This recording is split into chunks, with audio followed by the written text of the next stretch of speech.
یہ جو کمزوریاں آتی ہیں، رمضان کے بعد کے مسلمان اور ہو جاتے ہیں، رمضان والے مسلمان اور ہو جاتے ہیں، رمضان کے نمازی اور ہو جاتے ہیں، رمضان کے بعد والے نمازی اور ہو جاتے ہیں۔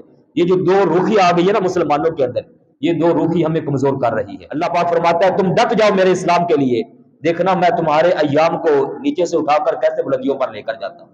یہ ہمارے لیے بہت بڑے سبق ہیں پیارے بھائیو۔ ہم نے بھی اپنے حساب سے اپنے آپ کو مضبوط کرنا ہے، نظریاتی طور پر پکے ہو جائے اسلام کے لیے، ڈاواں ڈول نہ رہیں۔ آج کل یہ سوشل میڈیا بڑا بیڑا غرق کر رہا ہے ہمارے جوانوں کا، اس لیے مضبوط ہوں۔ اسلام سے بڑا پکا سچا دین کوئی نہیں ہے، پکے ہو جائیں گے انشاءاللہ اور اسلام کے لیے ورک کریں، اپنا آپ لگائیں اسلام کے لیے، اپنا پیسہ اسلام کے لیے لگائیں، اپنے بچوں کو اسلام کے لیے لگائیں، اپنے گھر والوں کو لگائیں اسلام کے لیے، کمائیں بھی، کمائیاں کریں، کاروبار کریں، حلال کریں، طیب کریں، طاہر کریں، خوب پیسہ کمائیں حلال کا، اور پیسہ کما کر پھر اس کو اپنے لیے بھی لگائیں، اسلام کے لیے بھی خرچ کریں۔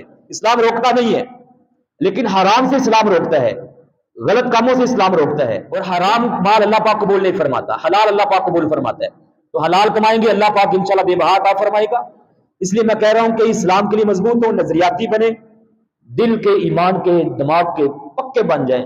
وہ ایمان ہونا چاہیے جو ان عظیم ہستیوں کے اندر تھا، اور اس پاک ماہ مبارک کا صدقہ کر کے اللہ پاک سے دعا مانگے کہ اے اللہ یہ مبارک لمحے چل رہے ہیں، تو بڑا کرم فرما رہا ہے، ان مبارک لمحوں کا صدقہ کر کے ہمیں بھی ایمان کی مزید پختگی عطا فرما دے۔ یہ جو کمزوریاں آتی ہیں، رمضان کے بعد کے مسلمان اور ہو جاتے ہیں، رمضان والے مسلمان اور ہو جاتے ہیں، رمضان کے نمازی اور ہو جاتے ہیں، رمضان کے بعد والے نمازی اور ہو جاتے ہیں۔ یہ جو دو روحی آ گئی ہے نا مسلمانوں کے اندر، یہ دو روحی ہمیں کمزور کر رہی ہے۔